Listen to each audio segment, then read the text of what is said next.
Thanks for tuning in today. I got a very special guest. It seems like every guest is special, but they are. And this gentleman here is no different. He's local. This is Frank Pietrangelo. You know him from the Mad Hatters. Thanks for taking the time to chat with me today, Frankie. Oh, it's my pleasure, Andrew. Appreciate it, man. So let's get started with when you were a young man. It seems like hockey and music were two of your biggest passions. So just tell me, when did either of those passions start to take root? You can start with either one. Well, that's a great question. That's those two things make up pretty much my whole childhood life. I was either doing one or the other at all times, and even still today, people ask me, which one is there one that kind of supersedes the other with your amount of passion, your level of passion, and I still have a tough time choosing between the two. Yeah, so with hockey, I guess I'll start with hockey. It's a huge part of my family. I had an older cousin, Frank, who played in the NHL, won a Stanley Cup with the Pittsburgh Penguins in 1991. When that happened, I was 9 years old, so I was so totally into the whole craze of watching every game. We'd get together at his parents' house out on Carl Road. The whole family there's like 30 or 40 of us. We'd watch all the games on his. Well, they had a big screen TV back then, and it was such a big deal to watch him win, and that sparked my interest. But even before that, like I had cousins get scholar. I have a girl cousin, Gina, who got a scholarship to Princeton, and just in the Pietrangelo name, there's I feel like hockey is a big part of it. So growing up, I would be found either in my basement or in front of my house, just stick handling, shooting pucks, just trying to. But now with the training they have these days for young kids, it's a little more intense. But we didn't have all these avenues when I was a young kid, so I just did them on my own, and I just loved putting the rollerblades on and literally for hours just picking corners and trying to improve my skills as a hockey player. And then I was able to use it, and I played travel hockey growing up, and was able to play junior B for the local Niagara Falls Canucks team. We won 2 league championships, and then after I found myself at a crossroads. I guess it's a good segue into the whole music thing, because I found myself at a crossroads when I finished playing junior B hockey at 20 years old. I had an opportunity to go play further my hockey career out in Europe. It wouldn't have been any sort of major hockey league. It would just been probably a league that some of those smaller leagues. I think one in Sweden and one in England were talking to me about the opportunity, and I guess that's when the musical part of my life was also taking off. So I kind of found myself in a pickle, deciding, do I go and play a couple more years and kind of put everything else on hold, or do I stay and keep the music thing going, keep my schooling going, and sort of get my life started a little earlier. That's what I ultimately chose to do. I have a little bit of regret sometimes thinking back on maybe the fact that I could have gone and played a few more years. I wouldn't have everything I have now with my wife and kids and where I am now in my career as a teacher without the move I made. So I guess no regrets, but still to this day, love playing hockey. Now I'm watching my sons play, and there's a brand new reinvention in watching your own kids have the same passions as you. So every chance I get now to play a pickup hour or just get out there. I'm also coaching my high school team at St. Francis High School in St. Catharines. So there's still a lot of hockey in my life. On the other end of it, the music side of it, my dad was a prolific musician as a young kid. Played in bands, very good piano player, very good accordion player, but he could also play drums and a little bit of guitar. And as a young kid, around the age of 5, I got my first drum kit, and I was kind of told to just like figure it out.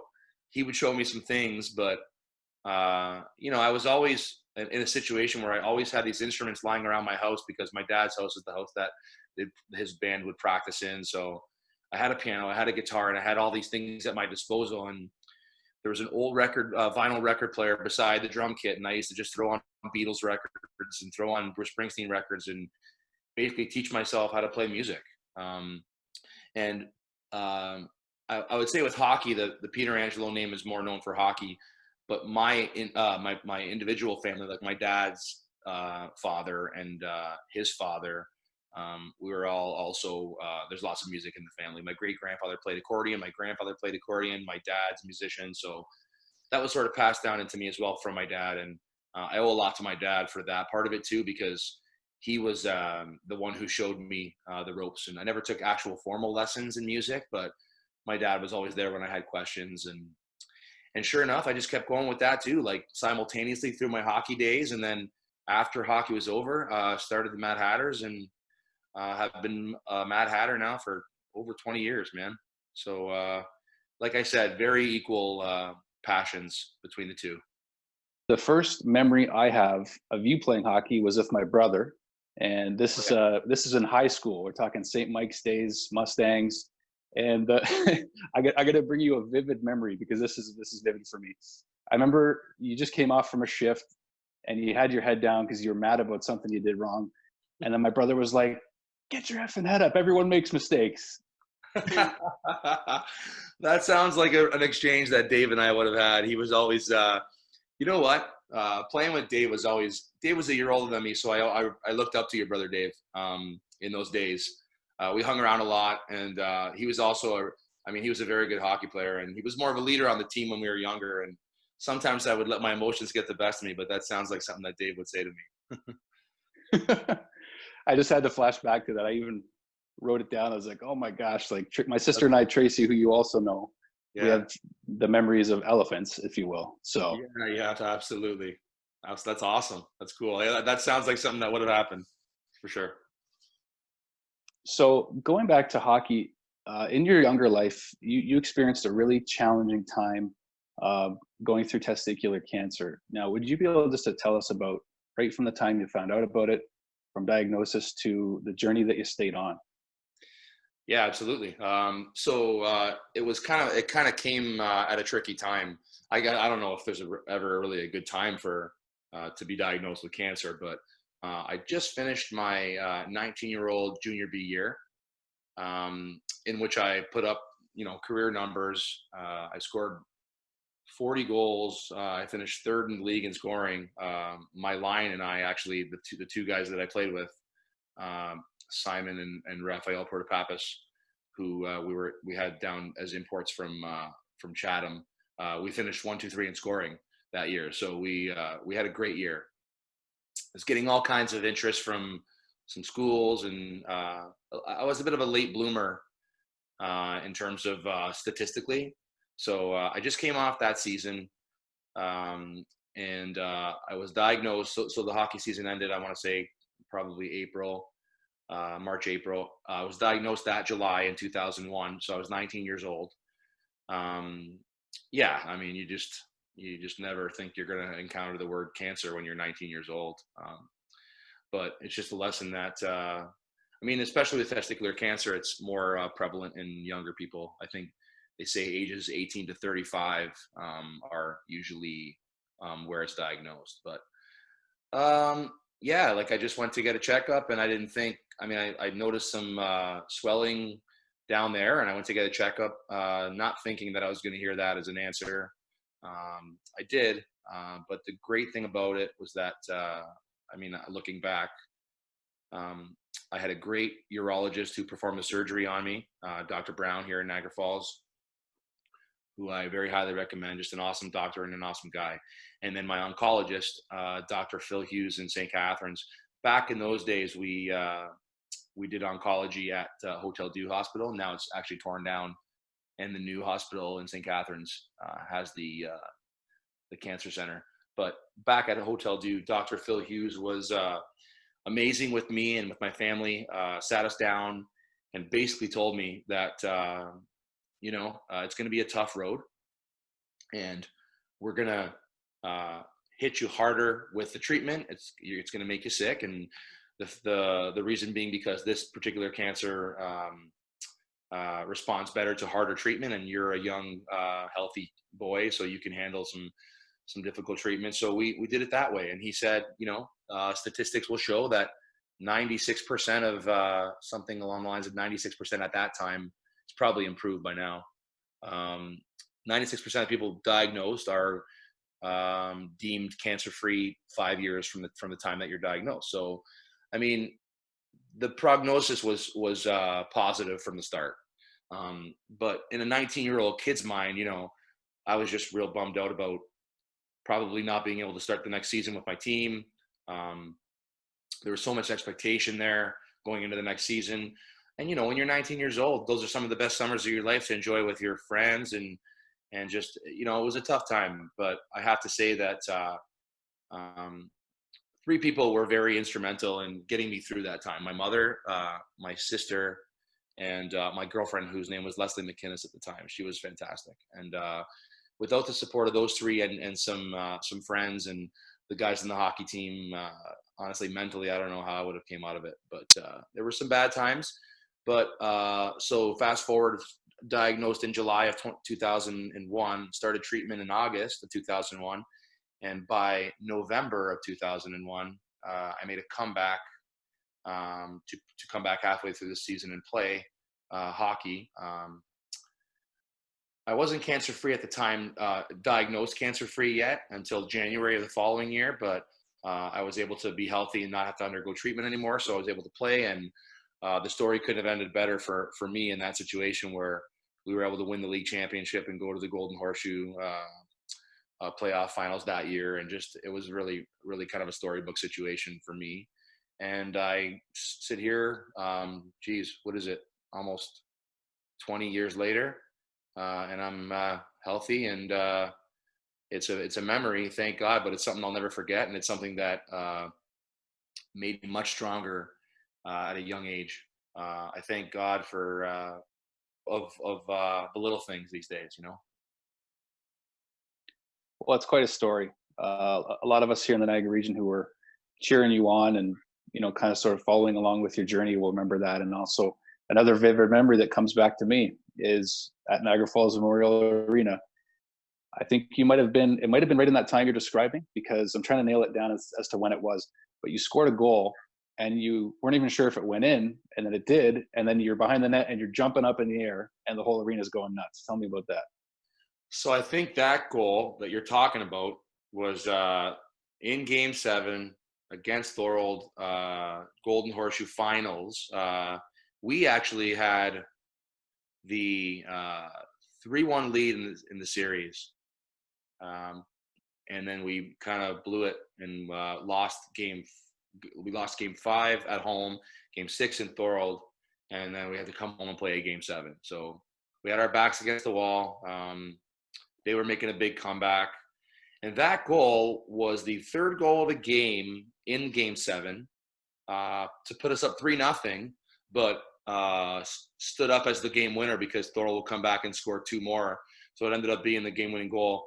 I had a chance, and what happened was I remember the goal very, very vividly as well. Just like, I don't remember a lot of things, but these types of memories, they don't go away. I just put it, it was a shot from the slot, put it through the goal. The goalie was TJ Lloyd, but for Thorold, by the way, who I hope he watches this interview because he's a good friend of mine and I always kind of razz him about it. But snuck underneath his arm.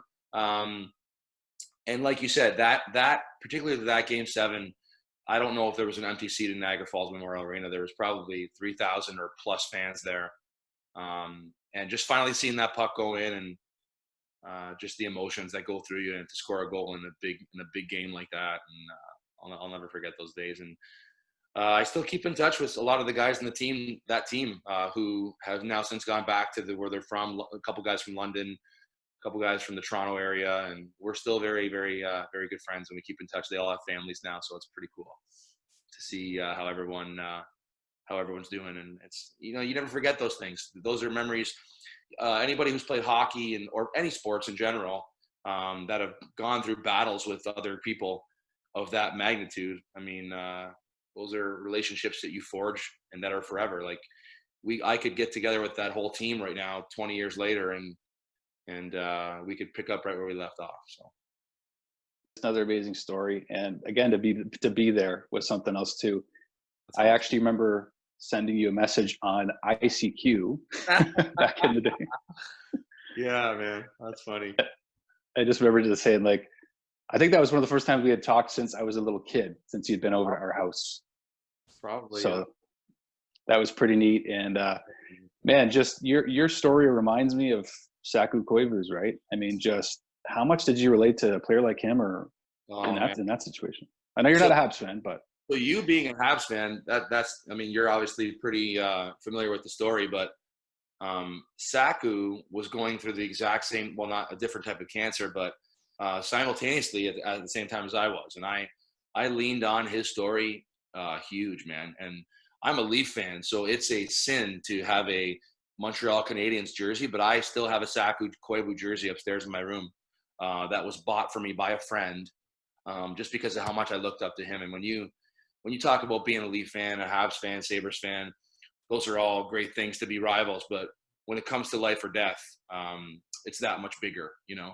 And with Saku Koivu, even though he was a Montreal Canadian, he approached his the hand that he was dealt with such dignity. And I still, like, speaking of vivid memories, I have that memory of him walking out at the Bell Center with that white bald head and the fans going out. The first time that he had come back after treatment with the jersey on, not in equipment, but he was in street clothes, but he had his jersey on, stood on the bench, and I want to say it was like a 10-minute ovation.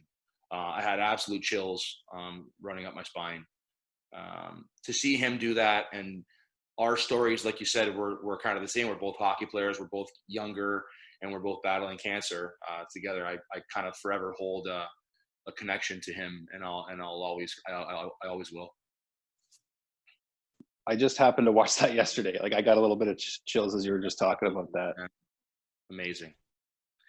He's just such a classy guy, and you know, even before that, Saku Koivu, I don't know if you can find a classier player over the course of watching hockey. There's lots of classy players out there, but he wasn't any different. I mean, coming in and being the captain of that team, and I mean, you know, it's a big deal in Montreal to have a foreign European guy be your leader, and they made him the captain, and he was the clear choice just because of how great he led and just what a classy person he was overall.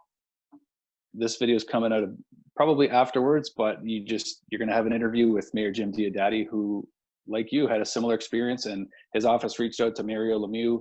I had the chance to speak with him about that. So have you guys had a connection in that sense also?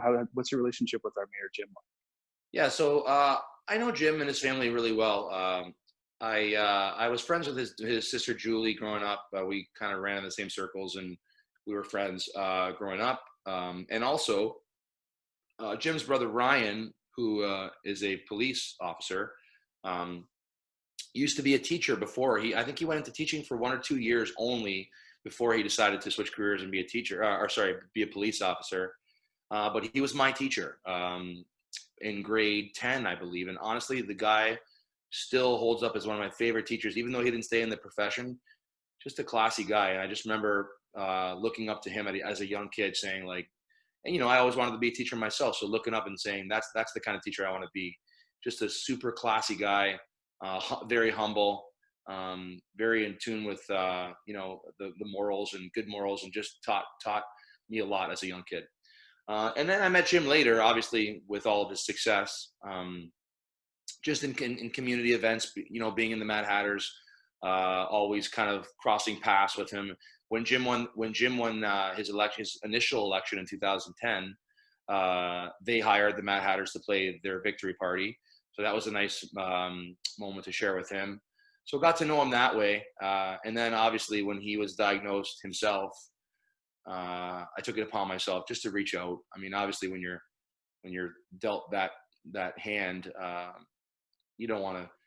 I mean, you know, especially at first, it's a bit of a shock. So it takes you a while to wrap around it. But then once kind of the dust was settling and his treatments were starting, I decided to reach out, just send a message of positivity and just let him know that it was a quick little message. And I just basically let him know that if he ever had any questions about chemotherapy, about side effects, about anything that to do with and if there's any way I could help, I would be available. And he wrote me a nice long message back and thanked me. And it's just nice to see how that played out. And he Was lucky enough to beat it and beat it with class and still be able to uphold his post as the mayor of the city. And he's just an incredibly classy human being. So when I'm doing this show, this live stream myself now on Instagram called Isolation Station, just something that I started doing since we've been in lockdown. Started out as a bit of a joke. Like a few friends were like, you should kind of go live on Instagram and start playing some songs just to get your musical fix. And I'm like, maybe I will. I'm sure the four of you would watch me. I don't know if anyone else would, but sure enough, I went on live and I had about 40 or 50 viewers watching, making requests, and I was doing them, and it just kind of morphed into something kind of cool where I was like, I think I want to do that again. And people were sending messages and touching base saying, you got to do this regularly. And so it became something. And now what it's become is something pretty cool, because it's something I could have never thought up when I was doing that the first time. And there's something pretty interesting about something happening out of something that was never intended. You know what I mean? Now what's happening now is we're touching on mental health every episode. We are in constant contact with Unit 4A at the St. Catharines Hospital, which is the respirology department that deals with all the COVID patients. We have, I think, 10 or 15 nurses from that department who are all over the show and watching, and we play requests for them all the time. It's the least we can do is provide them some entertainment through this tough time. And so it's kind of come to the point where it's becoming something pretty cool. And we have a good stream of followers. I'm usually getting 60, 70, 80 people per episode watching live, and a bunch more watching after. So, and sorry, as a side note, I've been bringing guests on to the show every episode, just local people. It started out as local musicians, but now I'm branching out to some other people, some friends of mine that I could contact to come on the show and talk about life in lockdown and just bring some positive message. I had Cal Clutterbuck from the New York Islanders on last week. I had Dave Rave, who is a Canadian-wide punk rock star from the band Teenage Head.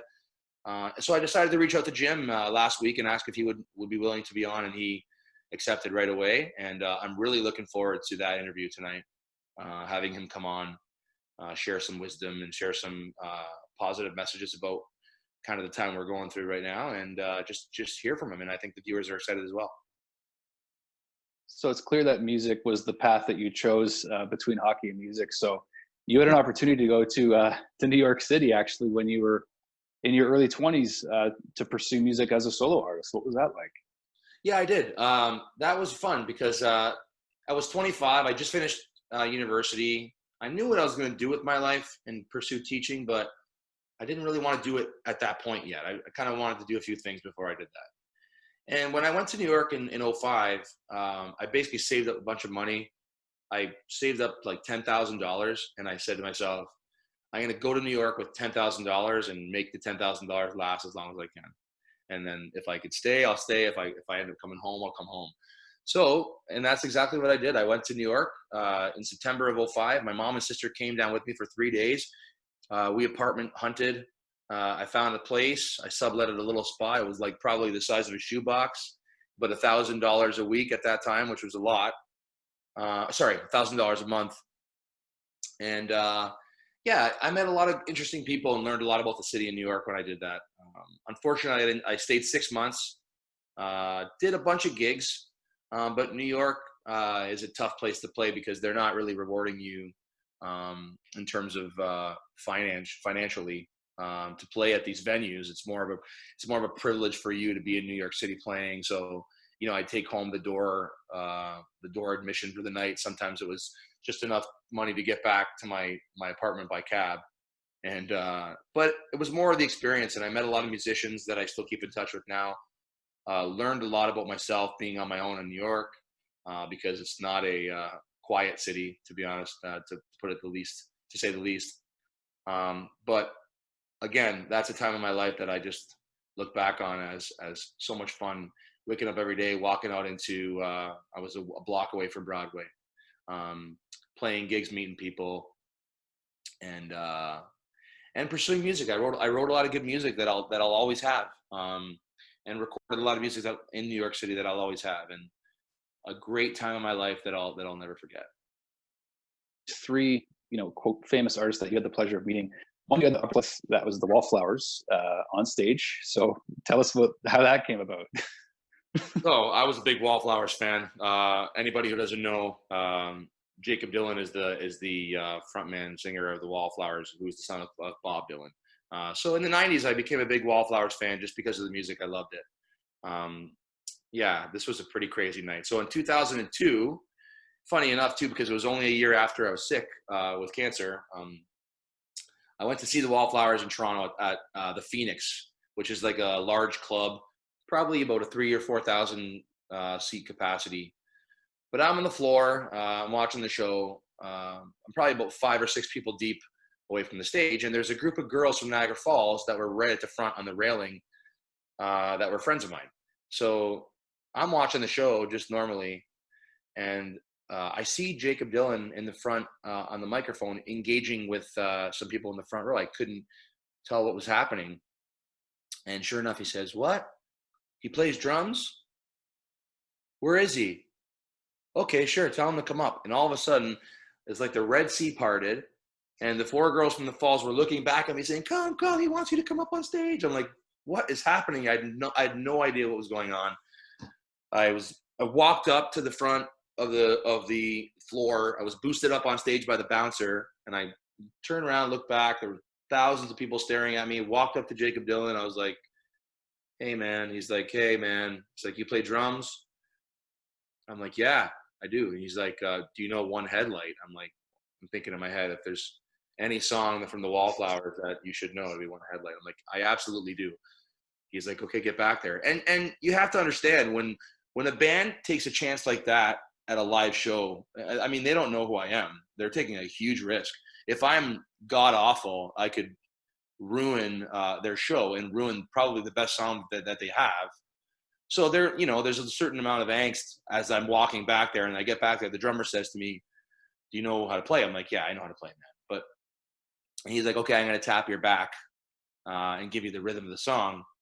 And I'm thinking, okay, once these guys hear me kind of play, they'll be okay with it. So sure enough, I broke into the opening drum fill into the song, and then you could see a collective like, okay, this is going to be all right across the stage. And we ended up rocking out at One Headlight on the stage. Absolute dream come true. After the show, we got to hang out in their tour bus for a bit, and definitely a night I'll never forget.